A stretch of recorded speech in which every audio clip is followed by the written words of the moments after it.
Hey, what's up, my man? Everybody, this is episode number 2 of Find Your Inspiration, Share Your Inspiration. Again, I'm Roderick Singleton, and I have a welcome guest, my best friend, day one, stay one, Rory Garcia. Rory, go ahead and introduce yourself, kind of overview like who you are, where you from, and then we'll get into talking, just telling our story, man. Okay. Well, shit. I'm Rory Garcia. Like you said, a lot of some of y'all might know. Most of y'all probably have no idea. When he says day one, we've known each other since birth. But from Slidell, Louisiana, same city he's from. Known each other for 45 years, 2 months, and 27 15 days. days. Yep, yep. Oh, yeah, true.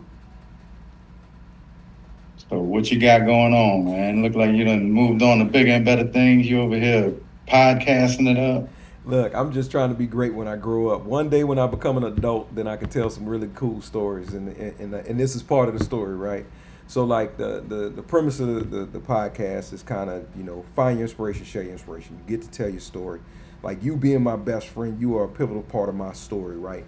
And like I want you to be able to tell the people, like the folks whoever's watching, your story, like who you are, where you from, what how did you get to where you are, right? Like you had a dynamic story as well, right? We started 12/12/80, Slidell, Louisiana, Slidell Memorial Hospital, same room, same hospital, 12 hours difference in birth times, right? Or several hours difference in birth times. Our mothers were in the same room right after we were born, and then we've been rocking together ever since then. So like, we came up, we went to school together at one point. Then we split separate ways as far as school, but we still were in the same hometown. Birthday parties together. I mean, every day at some point it was, "Where's Rory? How can I get to his house?" I had one of the first numbers I had memorized besides my mom and my grandmother was your number, right? So like, you are a part of me. You are my family. You are my brother, and I like, I want to I want you to be able to tell people your story because it brings tears to my eyes to like talk about you because I have such an affinity for you as my friend, right? Like since we've been rocking together, there's never been a point where I ever had to question if you had my back or if you were there for me. And it's funny like when we talk about it how people don't have friends like that. People don't grow up like that. People don't I mean, you've been spending the night at my house since we were babies damn near.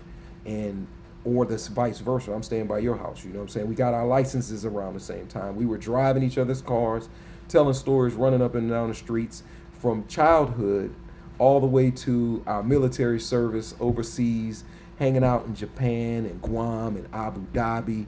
I mean, it's miraculous how it all came together, right? Two knuckleheads coming from Slidell, Louisiana, and doing what we did, and getting where we got after the experiences we had. And I think it's remarkable, right? And like I share that story with you. You are a pivotal part of the story, kind of like I said. But like what did you do to get to where you're at, and like kind of tell that story, like whatever you want to share, man. You know what I'm saying? Like how they say some of those shows that make you want to reveal some big. It's no big reveal. It's like, hey, who are you? Maybe your story will shape someone else's future, and actually have them think of an idea like, oh, you did this, and this is why you did it, and this is why you chose this degree you're pursuing in college. This is why what you did and how you struggled along your path, and then you still corrected the ship and righted your course and made it your way. So that's really what it's about. Yeah, I mean, everybody has a story. I don't think I'm any more special than the next. But my story, I could tell you something. My younger brother Ryan, you know Ryan well. Mm-hmm. Um, he said for a long time, he's like, we wasn't supposed to make it. Like we had all the odds stacked up against us. My my mom and dad, we didn't have a good household. That was an abusive relationship between them. Yeah. Um, Now my dad loved us, my Yeah. mom loved us, um, but that relationship wasn't very good for a family. We lived in a shack. I don't know if you remember that or not, but Yeah, I do.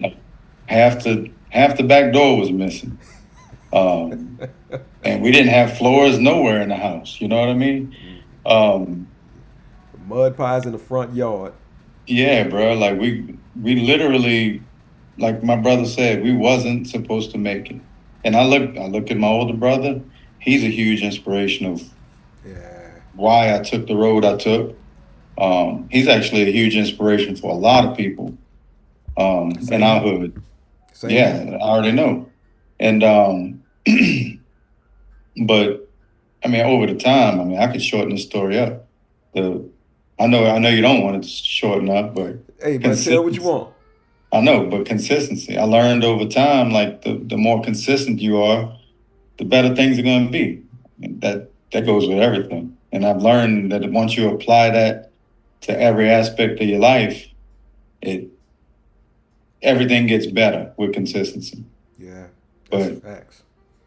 I mean, I do better if you ask questions because I'm Yeah, really no, not good about no, talking no, about stuff like that. no doubt. Like, so, all right, you was talking about, man. Like, I remember one of the, when you lived in the shack, right? And I would go over there and we'd spend the night, wake up in the morning before everybody up. Me, you, and Ryan are outside in our underwear making mud pies in the front yard, running around chasing dogs and whatnot in the street, throwing sticks and making clubhouses and doing all kind of wild stuff as kids. Like it was just it's definitely different. You know what I'm saying? We came a long way from the tidy whities and whatnot. And like, Oh yeah. I it's mean, I don't much remember that. I do remember wanting to come to your house and play with Ninja Turtles and all the consoles because we didn't have those luxuries at my house. So I yeah. was like, man, I want to go over there. They eat pizza every night. Like That, we over here eating commodity shit. Like I want to go get a decent meal, man. bruh, Uh, but bruh, if it was not just that, Sunday school. yeah, yeah, That was a time that we got to spend together because you went to Florida Avenue, I mm-hmm, went to Brock, mm-hmm, so I didn't get to see you there. mm-hmm, And Sunday school, I go by my grandmother, and she lived right across the street. yeah, You know, yeah, yeah. so Grandma that was Gladys. every Sunday. Yeah, I ain't look forward to Sunday school, but I look forward to walking through the trail to Mama Gladys' house, and then our Grandma Gladys' house, and then crossing the street back to you Yeah, yeah. and then getting some pizza. Yeah. Look, hey, I'm gonna tell you right now. You know why we ate pizza and takeout like that, like the pizza and mac and cheese, and my mama didn't know how to cook. Cause your mama waited till you left to learn how to cook. Look, that's why I look like an Ethiopian as a kid. Hell, I'm Hey, still damn near that size. just a week and a half ago, she sent me a ooey gooey cake. So don't Ooh. you talk about my mama like that. Hey, you right. You right. Look. Sharita learned how to cook for her grandkids. That's what she told me. Nah, man. Hey, if you was in town, you'd be able to reap those benefits, though. I'm just throwing it out there. You're right. I'm up here in Virginia. I cannot take advantage of all the benefits right now, but I will make my way home and get me some good food since my mama learned how to cook. Yeah, man. I like tell this story. This is the one I think stands out, dog. Remember when we were 16, we were driving, we were climbing, we were cutting up. We did every, I mean, I feel like kids today don't do the stuff that we used to do. I mean, we were drinking when we wasn't supposed to, driving and cutting up. We were going all the way from Slidell to New Orleans. That's in the big picture. It's not far. It's 60 miles approximately, right? A 30-minute drive, maybe less than 60 miles, but it felt like it was 60 miles in my mind when I was a kid coming up. And 30 minutes across the bridge into the city, clubbing, partying, doing all those things at that young age. Like, how did that shape? Like, we did all that, so we had the experience. We learned so much so early. Like, how did that impact? I mean, shoot, I remember the Patrice sagas and all that stuff when we were in the city, and you know, fighting on Bourbon Street. And now we have changed, or at least grown so much. I mean, we'll still do it if necessary, but we've grown so much, like from those young boys, knuckleheads doing silliness, to like men who are trying to make a difference, trying to change. You know what I'm saying? Like school, work, life, leadership, family, the whole deal, and just making those changes, man. Like, what? How did you see that path route for you? What changed? What made you pick the different route? Because you could have been, like somebody else standing on the corner, thumb out, or just doing, working the same job that everybody else in the hood works, or struggling I differently. mean, Everybody I struggles. was there. I was there. Yeah, And us jumping off the porch, I mean, we wasn't doing no crazy stuff. We wasn't out there doing no illegal stuff. yeah, But facts. we were doing things that I know my 16-year-old son didn't do. I know my 19-year-old son isn't doing. You know what I mean? Like, Yeah, and it prepared me. I would say that it definitely prepared me, for this life we live. yeah, And it also made me aware of a lot of things that I don't need to necessarily give any of my focus to at this point in my life. Like yeah, I already kind of seen that. You know what I mean? yeah, Where I look at our kids, they didn't have those opportunities. I ain't gonna say they didn't have the opportunities. They just didn't. They didn't go about life yeah, doing that during life. So yeah, I feel like they're not prepared in a sense. yeah. I, I mean, shit. Remember, we used to have keys to the house at like 8, 9. I know my mom lived next door to my grandmother, and your grandmother lived across the street. I couldn't get in it too much. If I would, somebody was telling my mama when she got home from work, which happened many a time when, throughout high school, because that was really when I got a little bit more freedom. I had a key. My grandma lived next door, so it was Well, different. yeah, no, we was definitely me and my younger brother were were sheltered Okay. until around 13, 14. And then it's like my mama just got tired of fucking raising kids, and she's like, you know what? Fuck it, let them go. Like I don't care no more. Yeah. Um, but like with my older brother and sister, they was doing things way earlier than anybody else because Randy was doing some other shit, Yeah. but only because she was too busy trying to raise us. So she Uh, couldn't even focus on. Now she was able to baby us, right. but that only lasted till about 13. You know what I mean? And Right. then, man, I'm on a bike chasing tail across the town. Like Yeah. I'm riding a bike across Slidell. Yeah. You Going know to what I the mean? sub and going all the way to Kings Point. Bruh, my boys didn't even want to ride bikes. You know Yes. what I Yeah. mean? Like Yeah. much less go ride across the city, Yeah. you know, for some Yoon. Yeah. That wasn't happening. Yeah. Very, very different. Very different. Tell the story when you moved out and you got your own place. When you was 17, 18. You want to tell that one, or do you mind? Yeah, no, man. I was Matter of fact, I was leaving work. I was a loser though. I mean, I was 17. I done dropped out of high school. I was working at Home Depot. Um, Looking back, I think my mom had every right to ask for some money. Um, Fair. but real time sitting in my seat, I was like, who are you to ask me? Not ask me. She was demanding money Yeah. because she was bankrupt. You know what I mean? I'm like, Yeah. that's on you, bro. That's a you problem. Yeah. But me looking back now, I'm like, I was still living with him. So Right. I mean, she slammed on brakes. She was like, "Hey, I think my little check was $700." And I'd already look, that It $700 was was spoken spent. for. It was spent. I had some soldier Reeboks I was gonna buy.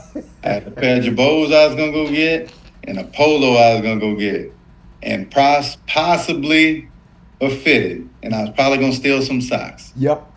Yep. Yep. But I had already that shit was spun. You know what I mean? Yeah. And she's asking for half of it. She's like, I need 350. I'm like, look, I can give you like 20. 200, Oh shit. All whatever right. it was. I can't remember what it was, but she was like, Less no, than I need 350. 350. I'm like, well, all I got is two. Yeah. She's like, well, I know you got seven. I was like, I don't got seven. And she slammed on brakes and she's like, get the fuck out. I'm like, all right, I'll figure it out from here. And I did. Yeah.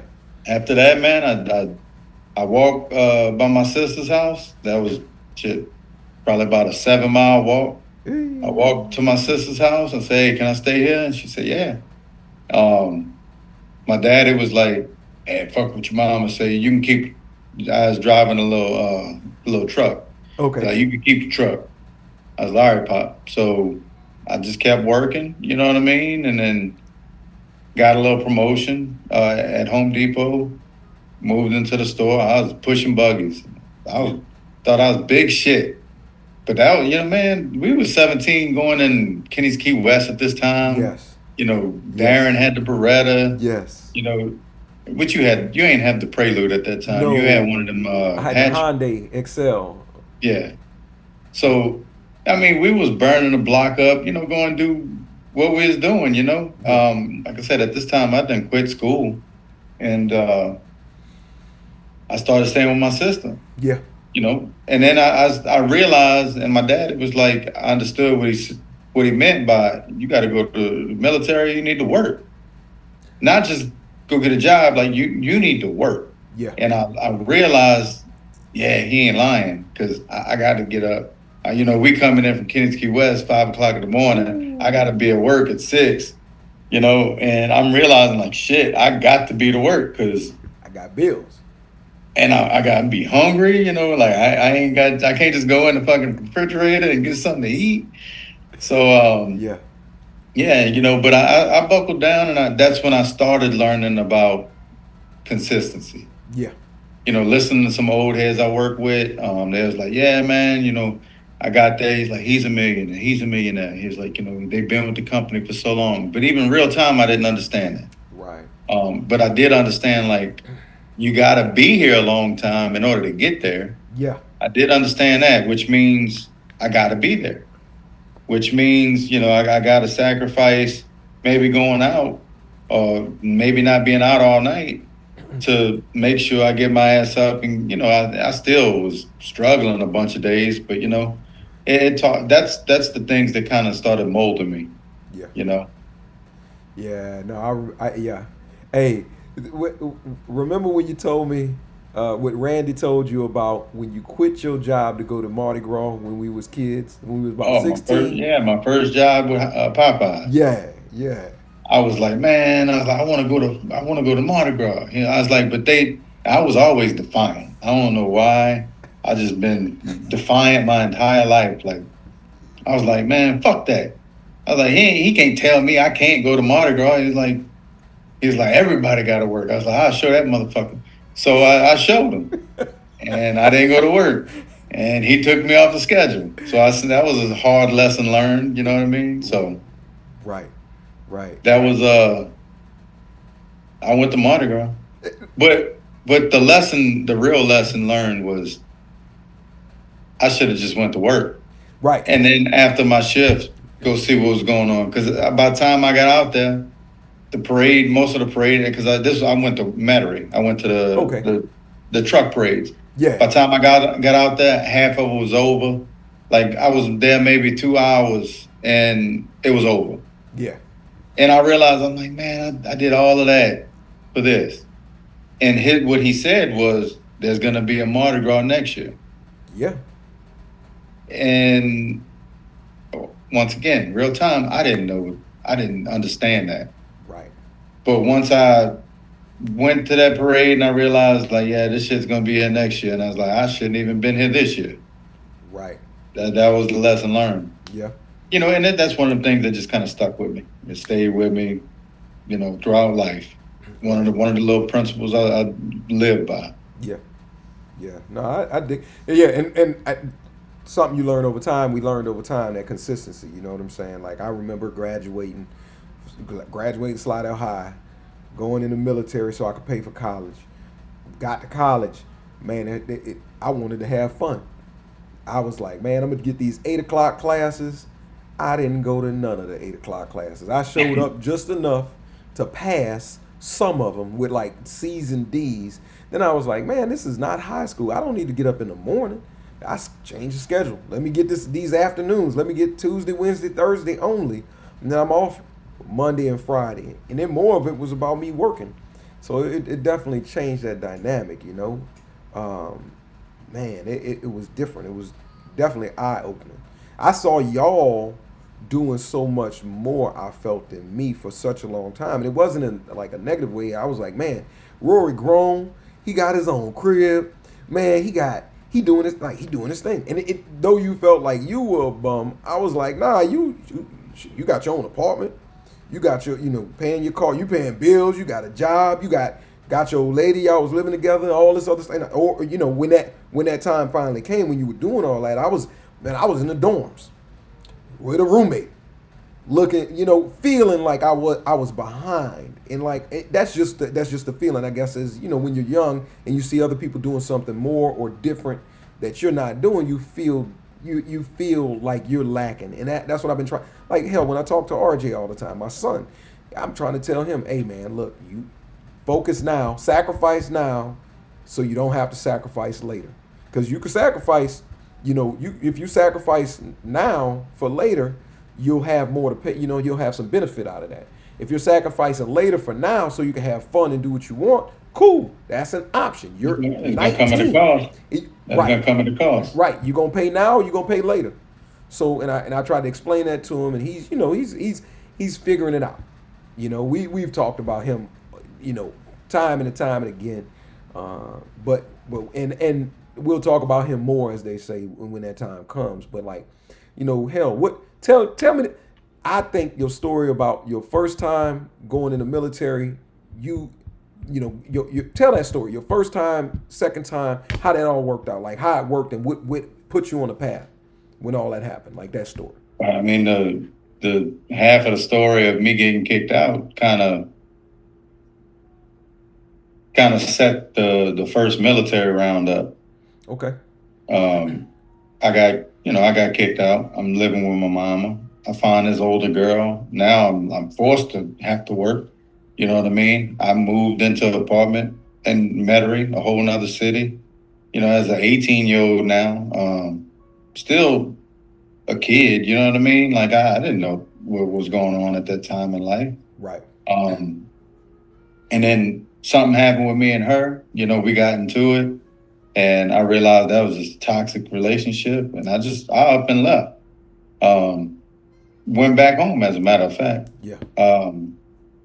And my brother so happened to be recruiting, and he was home, and he was like, "This is a layup," So he put me in boots. I went, and that same toxic relationship followed me in the military, and really fucked me up mentally. Found out I thought we was back together. Actually, we got back together. I take that back. I left, but we were still together. Mm-hmm. And I figured I was moving, going to join the military for us, to say, hey, you know what? I'm about to better our life. Yeah. Come to find out, this motherfucker's a pillhead. She done moved to Georgia. She got a whole nother, all kinds of stuff, man. Dang. And it broke me. Like, not even gonna lie. Like, it broke me. And I lost all motivation. I had I forced myself out of the military that first time. Yeah. I got kicked out, and then I came back, and then back to Loserville, man. I'm staying with my parents again, all over again. Yeah. And then I got with my first wife, and then I realized, like, you know what, I need to buckle back down, and kind of get my shit together. And I started working jobs here and there, and then, started having kids. And then once you start having that, everything slows down. Right. And then, I was married with 4 kids. I'm like a high performance sports car, man. I went from 0 to 4 kids in 2 years. Ooh, yeah. You know what I mean? Twins for the first rip. I was taking care of hers. She was her 5-year-old. Yep. And then, say 18 months after the twins came Rustin, we had 4 kids, and I'm barely 21 years old. Yeah. So I remember that. Yeah, and that was a hard time, bro. Like, you say, hey, he got his own crib. No, man, I was struggling. I struggled for a long time, to be honest with you, but that was a real struggle at that time. Yes. Man, look, I remember being your best man at that wedding. She in the back. She was big as a house, belly out, no babies in yet, no babies here yet. And we were just talking, and you was like, "Yeah, dog, I'm gonna go ahead and do this. It's that time." I was like, "Okay, hey, dog, hey, and look, you like it, Hey, I I'm gonna love it." tell you. I'm gonna tell you. That was all out of obligation. I None of know, that was love. I If know. she would have had one puppy in there, I probably would have been raising that whatever it was from afar. I felt bad. I'm like, God damn, man. I got to do the right thing. Like she going from 1 to 3 kids overnight. I was like, I got to do the right thing here. Yeah, that's fair. That's fair. Nah, I mean, look, life happens. Life happens, and it comes at us quick. It comes at us quick. It Yeah, did indeed. yeah. All 15 of your kids. I got about 15 my damn self. Now I know it's a lot. It's a lot. So what? I remember the conversations we had. So I remember when you basically got dropped from boot camp physically. It was like a physical whatever. You got not articled out or however you called it, but it was something where you could still come back in. And I remember the conversations we were having because I had already graduated. I was moving up to Boston. I had got my commission as a Marine officer.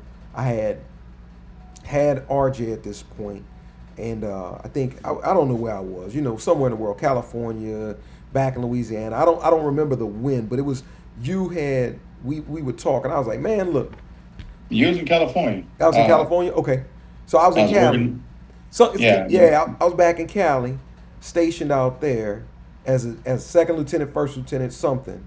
And I was like, dog, why don't you can't go back in the military? Like, take a look. You older, you were 28, 29 almost. We was 28, 29 somewhere Well, up there. that's the thing. I never looked into my RE code. I had no idea. I Damn. thought that once it was done, it was done. And Ah, outside of that conversation, I would have never looked into it. okay, You okay, know, I had closed the book. Outside of being shameful that I didn't finish, yeah, like I was ashamed, and I'm not kidding you. I lied to a bunch of people. I lied saying it was a medical this and medical that. Even people I ain't have to lie to. Like, yeah, but it was because I was ashamed of, not being able to finish. mm, And the reality was, like I said, I was heartbroken. That's it. I yeah, was heartbroken. I went out of my way to get kicked out. yeah, I disobeyed 2 direct orders from an officer. I said, "Fuck you! I ain't doing it." He said, "All yeah. right." Then Bye. I had to go stand in front of the man, and they gave me my articles, and then they was like, "All right, we're gonna discharge you." But I didn't know how to read that DD 214. I didn't know I what got you. RE code whatever meant. Right, You know. right. And then we had the conversation. Once we had the conversation, I you I mean I'll tell it for anyone listening. I'm literally, and I'm sitting here. I'm thinking about border patrol. Like, look at that. I would be in the border patrol looking like a fucking Uncle Tom right now. I was thinking about border patrol at the time. I was thinking about offshore. I was thinking about UPS, USPS, post office. Like, I was literally looking for anything that had longevity Right. because I was working as a warehouse manager, for a window and door company Yeah. with no benefits, you know, okay money at the time. And I'm like, man, I got to make a change. I was literally sitting in a hot ass warehouse, and we is on the phone chopping it up, and that's when that conversation came up. I still remember that conversation. I vividly remember that. Yeah. And you was like, man, why don't you go? I was like, I don't know if I can go, man. I was like, fuck, I got kicked out. And you was like, do you know? I'm like, no. Yeah. And you was like, well, how else would you know? I was like, fuck, I don't know. You was like, maybe a recruiter. I'm like, maybe a recruiter, but fuck, I was like, I can't get kicked. I can't get back in. Well, you don't know until you go. I was like, all right, motherfucker, you got me. I was like, anyway, man, I was like, I can't run with them young motherfuckers no more. And you was like, hey, how old are you? And I think I was 27 at the time. Yeah. And you was like, how old am I? I was like, motherfucker, you the same age. You was like, I do it every day. Facts. Touche. So everything I went up, you squatted right back down. And I was like, you know what? I literally, after we got out the phone, I poked my head in the door. I said, hey, the owner of the company. I say, hey man, I'm gonna take the rest of the day off. I got something I need to go do. All right, fill out your time sheet. We'll see you tomorrow. I went straight to the recruiting station. Went and talked to the recruiter. They pulled my DD-214. He's like, yeah, man, you got an RE code, whatever, whatever. You could have joined 6 months later. I was Dang. like, you motherfucker. I done burned 7 years, 6.5 years. I was like, shit, I could have joined then. I was like, man. And then from there on, I didn't look back. I didn't have to worry about shaming myself. So I mean, I didn't look back. I knocked that shit out the park. I became the best soldier I could be. I made sure I was a leader at every single level of my career. From boot camp, I was a platoon guide. A rare occurrence, you could say this, that it's designed for people not to hold that position long. Yeah. Because they need everybody to see. I was the platoon guide the entire cycle. Yeah. You know what I mean? When I got to AIT, I was a platoon guide there. I was team class leader, and I was also the first sergeant of our student first sergeant. You know what I mean? I did that there. My first unit, we was standing up my first unit, and we had junior soldiers everywhere. I was an E3 in charge of E4s. I know that ain't much. You know it's not much. However, when you got Big. a 8-year specialist and you got a motherfucker fresh out of AIT, out of the tech school, and he's running PT, he's running whatever warrior soldier tasks and drills we had going on. Combatives He's and in all charge that. of he's in charge of the platoon. He's getting called. He's getting in leadership, positions where they, tasking out soldiers. And I just made sure. I'm telling you, I didn't look back. Yeah. I was like, I'm not going to let this opportunity pass me by because I know what losing that first opportunity was about. Yeah. Dog, I tell you, when you graduated boot camp and finished and did all that, dog, I was so proud of you. Like, my conversation with you was just to get the spark, and I don't take any credit for it. I know hey, if it wasn't for you, no, I know, I got you. I get that part, but like, bro, you did it all. You did that, and seeing you accomplish that goal and then just take off like a fucking rocket after that, dog, I was like, that's my friend. I was a Marine officer, and you were E3, E4 in the Army right now at that point. And I was like, no, my best friend, I'm proud of him because of what he's doing now and how he's doing it and where he came from. That story, right? Like that arc. Hell, your brother was your recruiter. That shit blew my mind. And your brother enlisted half the bayou into the damn Army. And when he came, and he was a Marine first, and when he came back from Marine Corps boot camp, I saw how different he was from Randy I knew before boot camp to Randy after he came back from the Marine Corps. He came back from infantry training or just on his 10 days boot leave. I don't remember what it was. But I was like, man, that's crazy. And then a couple years later, I'm a senior. I'm like, I'm going to go to college. How I'm going to pay for it, I don't know. And Graylin DeBlow, remember Graylin? He was like, hey, we at school. Where he's at, went to Slidell High with me. He's like, hey, man, you want to go to recruiter with me? I was like, for what? He was like, for the Marines. I was like, nah, I'm cool. He's like, hey, they got money for college. I said, hold on. I'm going to come with you. Went with him, went to boot camp and went through all that just to go to college. And I was like, and after that, I fell in love with the process and like the training and the things I learned in the organization, right? So that's kind of what brought me where I am. But man, it was awesome to watch.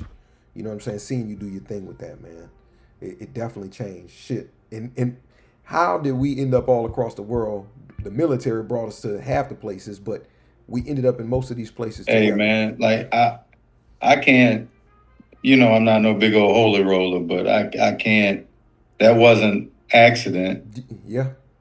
Like the Lord had something to do with it. Who somebody that is in charge had something to do with that. Yeah. Like there's no reason why two snotty nosed kids from Slidell, Louisiana should be together in Japan Yeah. at the same time, Yeah. at the same place, in the same area, Yeah. in Guam, same time. Like, what are the odds? I mean, I spent a year of my life, maybe a little more than a year, because I went back and did a few months. But collectively, out of my 45 years of living, I was on Guam 15 months, Yeah. 14 months. And out of that time, you was there. Yeah. Like, what are the fucking odds of that happening? Same in Japan. Moonshot. Straight Same in moonshot. Abu Dhabi. Yeah. And Dubai.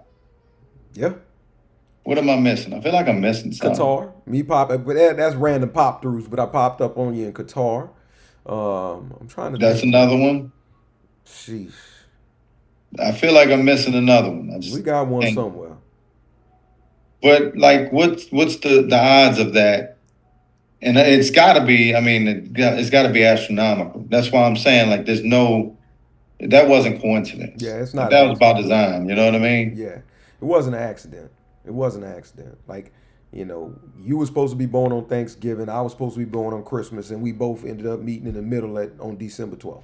Like how, right? Right. It just that's just what it is. Like, look, hey, somebody you got to deal with that ain't your family that you ain't gonna get rid of is me. I'm gonna just let you know that, and I know the same for you. So like that's never been a question. But it's awesome watching your friends do their thing and seeing that growth, right? The change, the development. You know what I'm saying? Hell, I mean, even you doing your podcast made me want to do mine. I know you hadn't been doing it for a while lately, but like, man, I was like, man, Rory doing it, man, and that was a couple years back. Or I can't remember exactly when, but a few years back we talked about it, and you were talking about how that process, and I was like, man, I always want to talk. I always got something to damn say. Why not? And since I've been, since life has been life, and I'm like, man, let me just keep going, keep doing, keep me grounded, keep me positive, keep me trying to inspire other people to talk about, do things, and just live, man. Life is good when you walk around with a smile on your face, even in the worst case scenario, like happy, smiling, head up, man. I'm still alive. I have the opportunity for this to suck.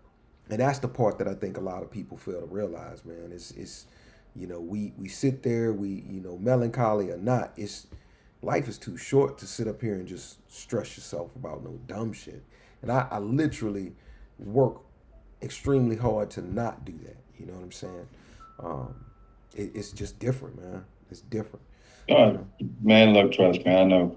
Um, I could tell you, I feel you've heard me say this. I've told you this a thousand times. I feel like by design, nothing's coincidental in this life. Right. It's not. By design, you throw bad energy out, that bad energy is going to find its way to you. Yeah. It just is. Yeah. And I know when I wasn't living right, there was bad energy going out. Right. And I find myself in some bullshit. I find myself in some, just something that was setting me back in life. Right. And I made a change in my life, a conviction, like a conviction in my life where I was like, you know what? I'm gonna live right. I'm gonna do right. Not the bullshit that I was telling myself that I was living right. Like actually live right. Right. And I tell you, that comes back, that good energy that you send out. Yeah. And I'm just calling it energy. The next person can call it whatever the hell they want. Yeah. But you throw bad energy out, some people call it karma. Okay. Bad energy gonna find you. You throw good energy out, bad energy comes back. And I'm telling you, people call it blessings, people call it karma. I'm calling it energy right now. Whatever the fuck it is, if you live right and you do good, it's gonna find its way back to you. Yeah. Plain and simple. And I'm a testament to that. Yeah. Because when I made my decision to start living that way, start holding myself accountable, Yeah. that I think that's the biggest part is Yeah. when you could hold yourself accountable and call yourself out on your bullshit. Yeah. Because it's easy to be like, yeah, I did that right. And then you convince yourself, Yes. and that's dangerous for yourself, man. But when you could be like, nah, motherfucker, no, that wasn't right. No, 100%. go fix that. You know, I thought for the longest, I thought I was a good fucking father. And I realized I'm like, no, I've been a very selfish father. Yeah. I've been a very selfish man. Yeah. I didn't, for the longest, I didn't put my kids first, Yeah. but I was hiding behind the duty of military Yeah. as if I did. Yeah. And it was that was a real easy way to kind of hide behind the military excuse. Yeah. I'm here doing my duty. I'm here, man. Fuck all that. You know, I could have made a decision, and I made it a little too late. And I'm living in regret right now. I tell you, I'm living in regret right now. I don't have the relationship I wish I had with my kids, my older kids. Yeah. But I ain't make that mistake with my youngest daughter. Um, but I'm living that regret right now with my oldest kids. I don't have the relationship I wish I had with them. And it's all because of my selfish ways and me lying to myself that I was doing this out of duty and I was, all that bullshit. Yeah. And that's what I'm saying. Like when that bad energy, Yeah. it'll get you. Yeah. But I mean, now you can't tell me a motherfucking thing, man. When you And I ain't saying that in an arrogant way. I'm just saying, like I know where my heart is. Yeah. Well, it's easy. It's easy to say and do, and when you're doing right and living right, like the old folks say, when you're doing right and living right, it makes it real easy to stand with your head held high, and know if somebody try to call you on some bullshit that isn't real, true, or facts. You ain't got to look over your shoulder. Right. For the longest, I was looking over my shoulder, wondering what, when, not like in a No. legal way or anything. Right. Just knowing that I was doing some fucked up shit, Waiting for it to come and back. it'll end up finding me. Yes. In some way. Or it could, and Yes. I couldn't sleep. Yeah. But now there's nothing that I know that. Yeah. For a fact. Yeah. All right. Look, I don't bother nobody. I do my thing. I stay to myself. I don't bother nobody. I'm still the social get out, talk to everybody, and go do things. And if I'm out partying, I'll have fun. But I don't. I try to. I stay out of trouble. I try to say nothing but good things and stay positive. And if somebody asks me for advice, I try to give them something tangible, meaningful, and understanding, right?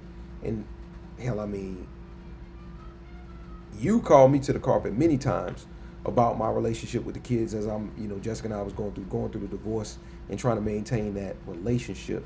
You need to come back. You need to be here. You need to do this. You need to do that. I wasn't trying to come back to the States. I mean, know that. When I came back, let me tell you. But I didn't tell you you needed to. Right. I was telling you, if you didn't, I'm a prime example of what will happen. Fair. And because I never tell you what you need to do. Right. What you would say were more along the lines of, you have only so much time to maintain and get your relationship right with your kids. And if you don't do it now, it's going to be too late. Brother, you need to get your relationship right with them before it's too late. How do we start this? Investing. Yes. Talking about investing. If you don't put that investment in early, you're right. It ain't going to be worth the fuck later. You're right. And that's where I've been at, on the consistency train. Well, the funny part is, God is funny in the way he gives you what you need and not what you want. I wanted to be overseas, stay in Abu Dhabi, and make buckets of money. Instead, I came back from my last duty station to Quantico, Virginia, finished up at a place that was a great place for me to transition and retire out the military. Shortly thereafter, I retired. I got my job. I applied for Georgetown, right? I didn't even think I was going to get in. I didn't think my story was compelling enough and I was able to meet the requirements, if that makes sense. I went to undergrad. I had all the stuff, but I didn't think I was special enough to even get in, or I thought you had to be special to do it. I applied, filled out my application, did my interview. Shortly thereafter, I got the phone call, like a legitimate phone call. I work in a place where I can't have my phone. I walk out to check my phone for a text message. While I'm checking my phone for a text message, I get a phone call from the school saying, "Hey, is this Roderick Singleton?" I say, "Yeah, this is he. Hey, if you got a minute, my name is so-and-so from Georgetown. I just wanted to call and be the first one to let you know that you got accepted into the program and you start next week." I was like, "What? Next week? I just started my job. I don't have leave to take." I went in, let it process. This is a Thursday. I started school on Monday for a week, or actually 7 days. I started school on Monday for 7 days of school. Monday through Sunday was the first week of school for the first semester of the executive MBA program. I was like, "Man, you mean I start next weekend?" So I was like, "All right, let me process. Let me wait for some emails to come in." I walk in, I talk to my supervisor or my boss. I was like, "Hey, boss, just want to let you know I just got accepted to Georgetown. Trying to figure out the schedule curriculum. I got to start next week. I think it's, online, weekend type stuff." And then, let it process. I start getting emails and start seeing the schedule. And I'm like, "Man, they got stuff going on Monday, Tuesday, Wednesday, Thursday, Friday, Saturday, and Sunday next week." I was like, I don't know if I can make the leave. I don't know how this is going to work. Go back in to my boss on Friday morning. I was like, "Hey, sir, I got to take the week off next week to do this program." He was like, "Rod, this is a once in a lifetime opportunity. Make it work. Take the leave. We'll work with it. You'll be fine." I was like, "Oh, okay." Put a little wind in my sails at that point. Got there, going through the first week, meet all these astronomically amazing people. Like, these people are caliber, pedigree, stories are just amazing. And I'm like, man, that imposter syndrome stuff, right? And I was like, man, I shouldn't even be here. Why? Stop asking why. Just do what you got to do. That's what I started telling myself. I was like, okay. Everybody else in the room looking left and right and like, man, I feel like an imposter too. I was like, y'all are, CEOs, executives, or you're just on a different trajectory, doing so many different things with so much vast and broad experience. And I'm like, man, these people are just unique, special, different. And they're looking at me, telling me the same thing. And I'm like, oh, okay. We all are special in our own right. We all have a story, and it's important. And that was kind of like, that just kind of opened my eyes to the different dynamics, right? Like, it doesn't matter where you come from. It doesn't matter how much money you have in the bank. None of those things matter. It matters with what you do with it, with the opportunities, right? Like, luck is when opportunity meets preparation. And I'll call it luck. I was lucky, but I did a lot of the work already. I did a lot of preparation already. I asked these questions. I got prepared. I did the work. I just didn't see it. And I was so blinded by the struggle I was in, right? I'm head down in the struggle, just trying to figure it out, hoping I could get through the next day, whatever I'm going through, whatever life is throwing at you. Being in the military, you're putting out fires left and right. And then, going through divorce and separation and not seeing your kids and just trying to figure out that piece.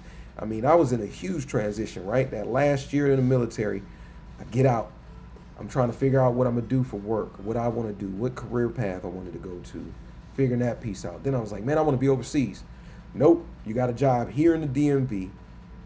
You got a good team, the good job. Now, hey, Georgetown, that's what you asked for. Let's go ahead and sign it up. Now you got to do the work. You got in the program, now do the work. And I'll tell you right now, statistics kicked my butt and many other folks in that class, but we made it through it, right? And it's like, all those hurdles and obstacles in front of you, as long as you put your head down and do the work, just that consistency, like you said earlier, it works.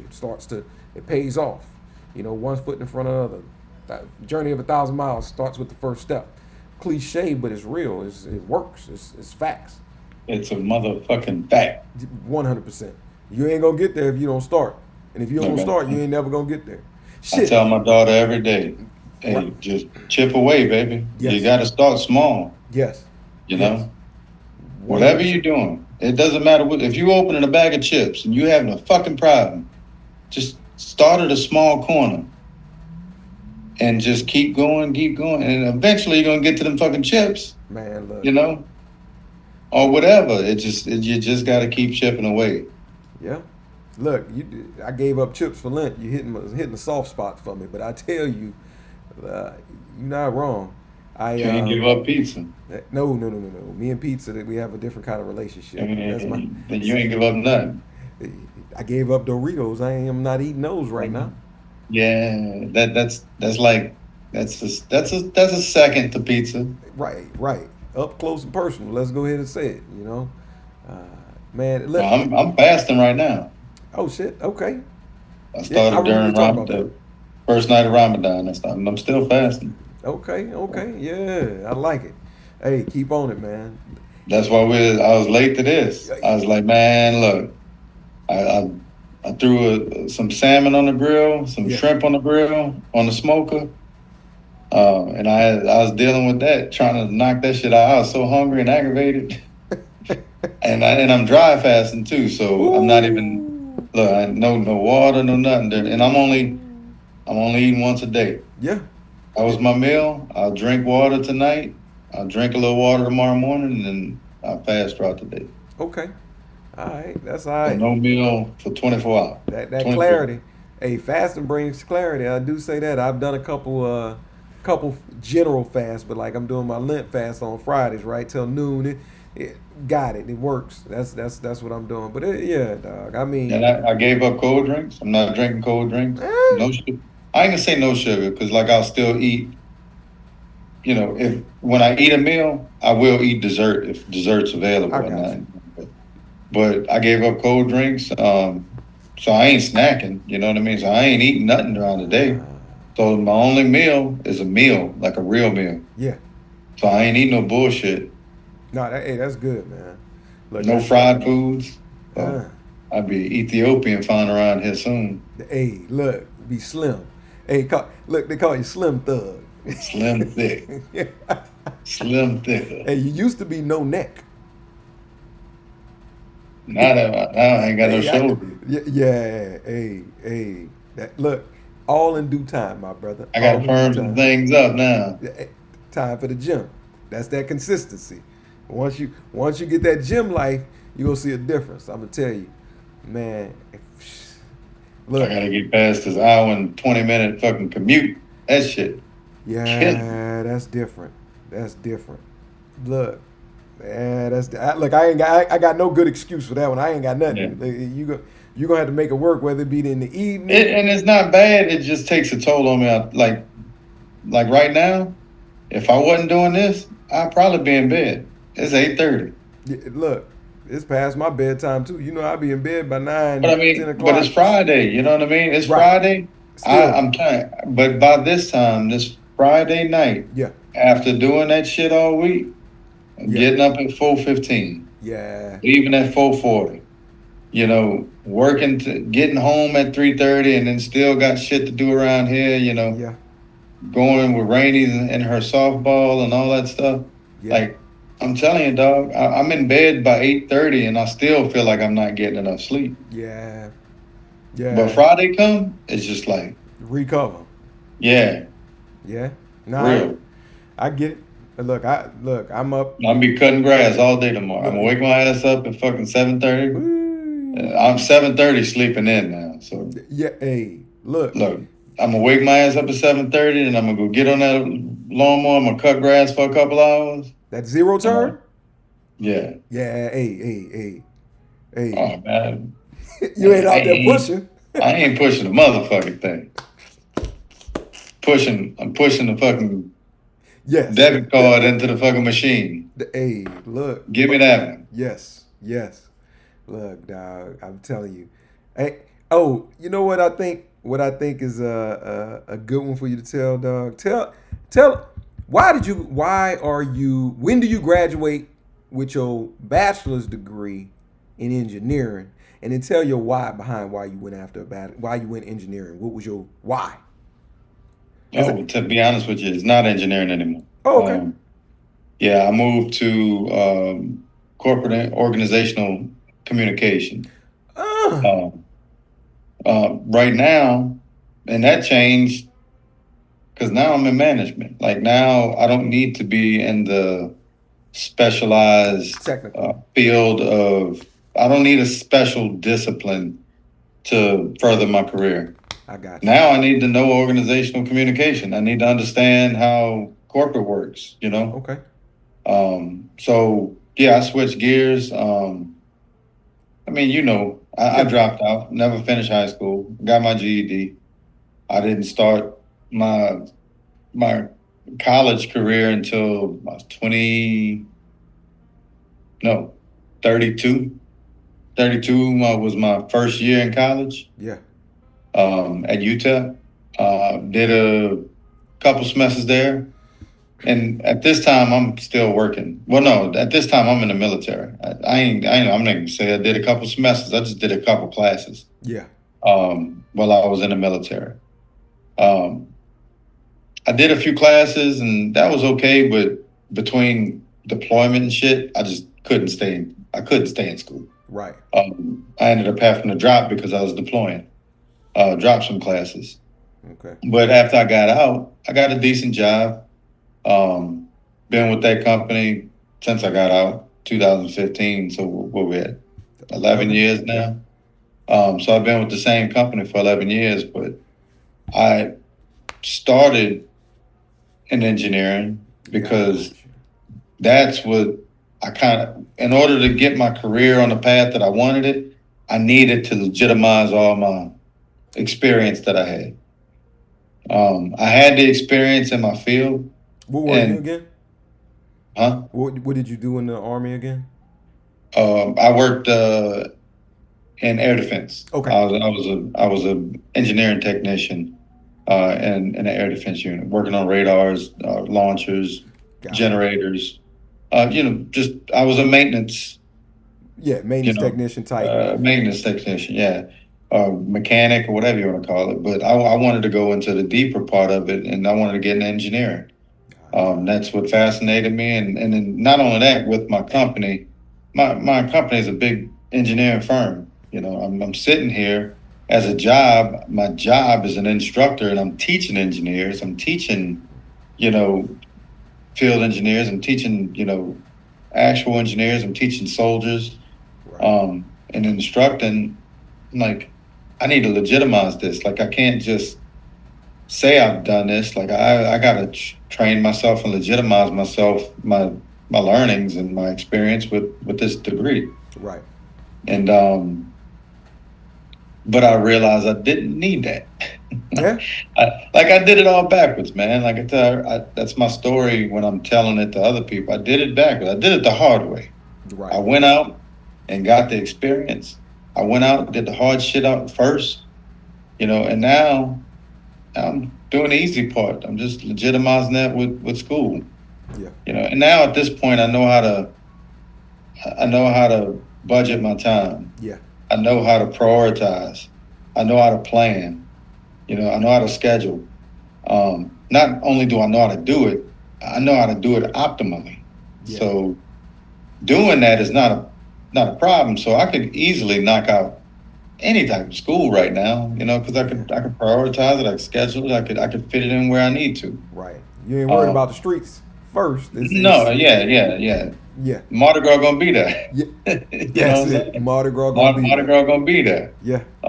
But I got to a point where I went as far as I can, and I just don't have the time for a brick and mortar. Okay. And I I got probably about 75% of my engineering degree. Well, the degree plan for my electrical engineering So plan that you did I all was that damn going. math, I did. and now Yeah, you I did. and now you switching to management. Like, you know what? I'm good. Yeah, like oh man, like y'all don't need no formulas. Like what? Wait, I got a formula for that. I promise you. I can hook you up. Hey, I can show you how to do it in Excel too. Let me go ahead and run this pivot Yeah, table, man. yeah. And then I just changed it up because I mean my last position I got was a management position, and it was a substantial jump in my career. Okay. And it was one of those where I literally I don't even need my degree anymore. Right. But I also feel like I told you, it's about consistency. Right. Like, why am I gonna stop now? Yeah. You're I'm already here. 85% now. Like, why stop? Just Right. get. I changed my degree to something more along the lines of what I'm doing right now, Right. and I need to finish, and that's all it is. I just need to finish. I that's something that's just otherwise it's going to eat me up if I don't finish it, you know. 100%. But at the same time, it's one of those where I'll be the first in my family of my siblings. Got it. Like we have children that have like I got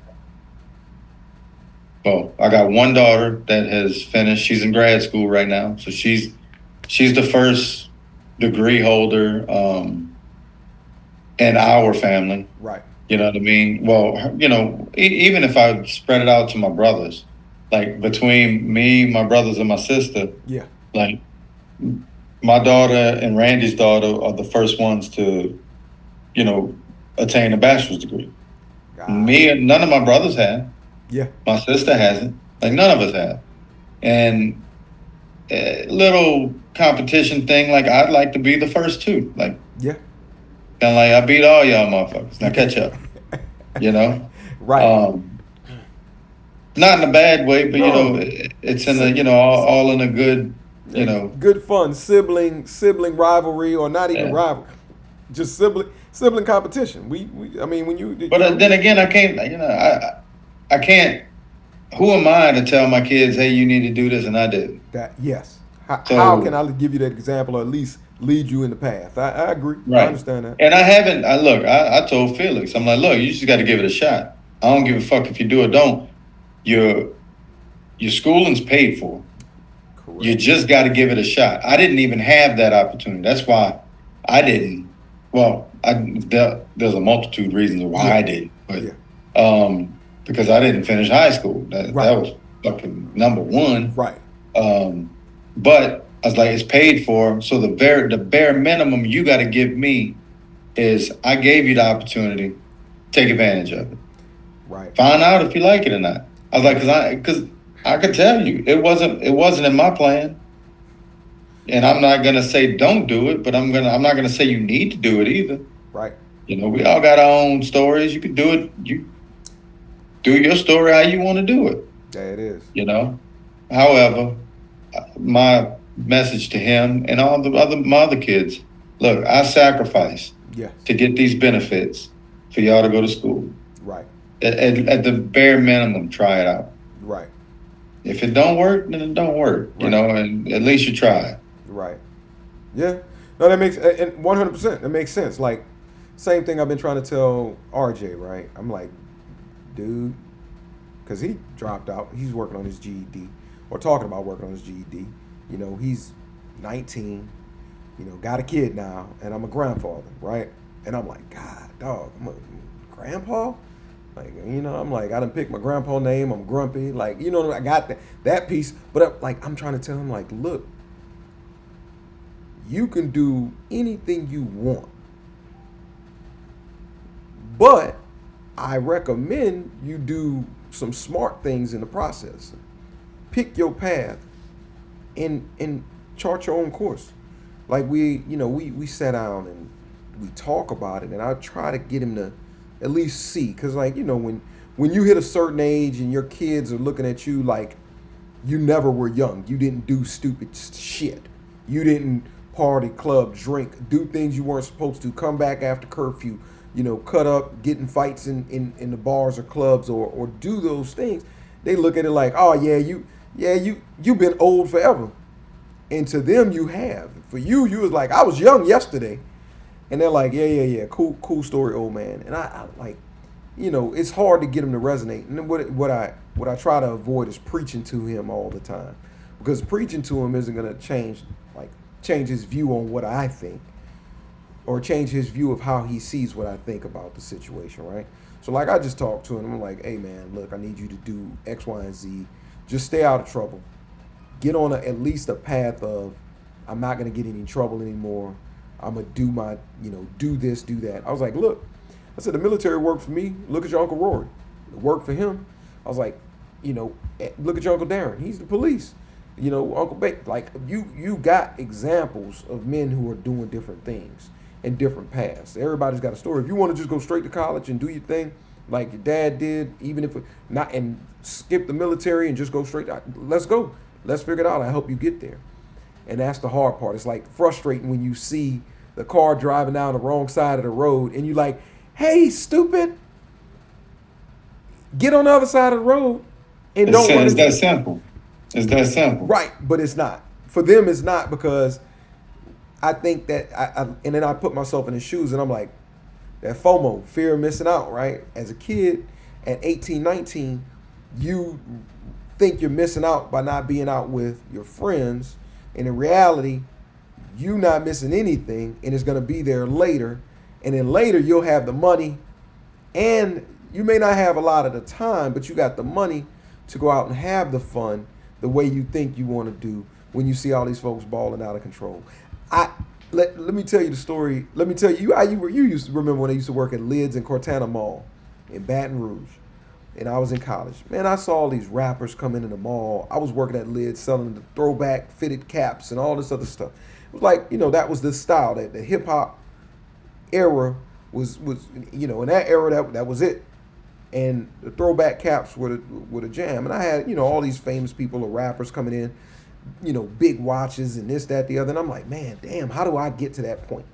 I was like, well, I guess I got to be a rapper. I wasn't going to be a rapper, but like that was like my thought process. Then I just see like regular dudes coming in, and they look like they may be a few years older than me. I'm in my, mid 20s at that time, 22, 23, 24. I think it was right after I came back from Iraq. And I'm in Lids, and I got this dude that's in there, and he's got a Jacob & Co. watch on. I mean, $100,000 watch in Cortana Mall in Baton Rouge. And I'm like, man, this dude probably in his 30s, right? Is in his 30s, big expensive watch, driving a big nice car. And I'm like, how? And then I realize, I'm like, I see this dude out. I start realizing, I'm like, no, this dude is much older than that. He's in his 40s, bit more established, and business and doing different things that are making him this money. And I'm 20 thinking I need to be where he is at 20, or like the rappers at 20 that are doing these things that are making. And I'm like, no. They are doing something different. That's how they got there. The rapper, he's got a skill, a talent that they're paying for. I didn't have that skill and talent. And something else you probably didn't see. They've been doing it for so much longer. Right. They probably were rapping. If they're in their 20s and they're a star, they either got discovered early or they've been doing it since they were a kid. And they probably still were doing it as a kid, even still. Lil Wayne, right? We always talk about Lil Wayne. That was like my favorite rapper damn near most of my life. Still to this day, he's one of my favorites. And when he started rapping as a teenager, little boy rapping, all the way to now, he's our age roughly. A little bit, maybe a year or so younger than us, 2 years younger. But like, this man's been doing this stuff for over 30 years. And if you didn't, then that's the consistency. He had the opportunity, but it was also the consistency. And that's what brought the track. That's how he got there. So like, and now we're starting to get established. It's the consistency. You just got to continue to do the work. And you got to figure out what works for you. Just think about it.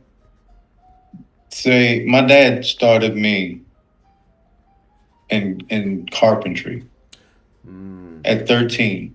Imagine if I would have done that on a serious level since I was 13. Right. I would have been doing that for 30, 32 years.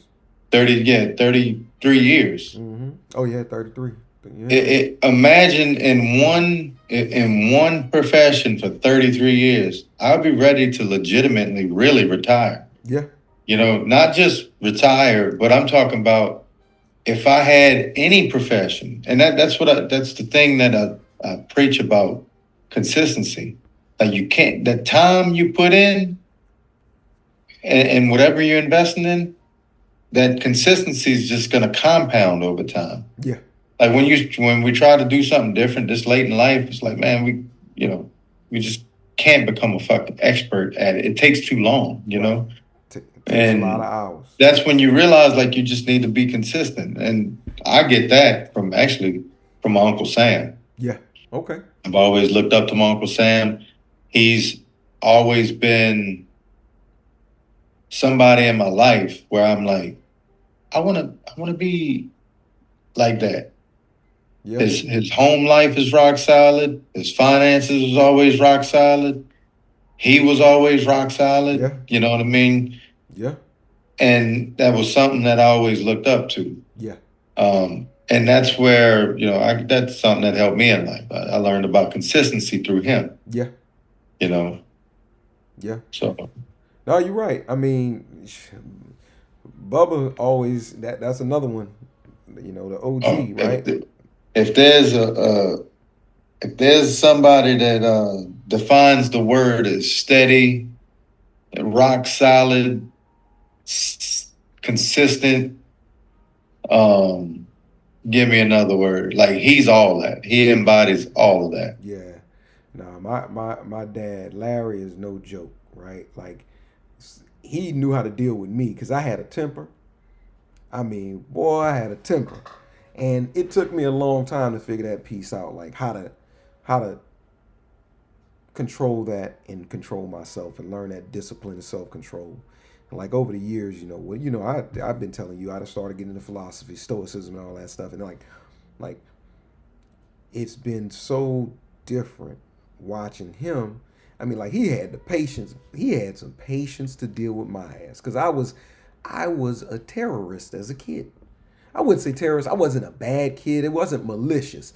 I was just so hyper, so and I was like a bottle rocket or a firecracker. Something set me off, and I'm just mad, angry, just put a hole in the wall or something. Just silly stuff that I didn't understand how to control as a young man, as a young boy, growing into a man. And then I just the Marine Corps, the him watching him how he operated, dealing with just life and the foolishness and that those things, that consistency paid off, and watching it and that growth made all the impact for me, man. A lot of impact. It's different. It's different, dog. It's different. It's different. I don't know. What other stories you got? You got anything else you want to tell? You want to hop off of here? It's well past your bedtime. Hell, it's past my damn bedtime. Shit, I gotta do some shit around this motherfucker tomorrow. Right. Nah, man. I got my camera crew working fucking overtime. I see. Yeah. Look, this is what we'll do. We'll go ahead and call it a night. We'll bust out another episode at another time. Have something else to talk about. But I appreciate you, G. Thank you for showing up and doing what you do, as they say. And I love you, my boy. Be good. Hey, man, it's an honor for you to even consider me to do anything like this, bro. You already know I'm proud of you. I'm only saying this shit for your audience, but I'm extremely proud of you. I'm more proud that the fact that about your children. I told you a long time ago, if anybody's going to advocate for them, I will. Yeah. I'm glad that you're in a position where you're getting closer to them. The Georgetown stuff, the good job. Like I told you, money comes, money goes, man. Facts. Like, and I learned in Qatar, all money ain't good money. Also facts. I know it's good to have it. Don't get me wrong. It's not bad. having it. It's useful. It's very, very fucking useful.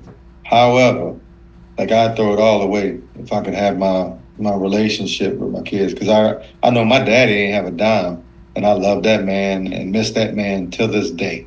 Yeah. You know, because we had a rock solid relationship, Yeah. and he was as solid as they come, just broke as a motherfucker. He was always broke, Yeah.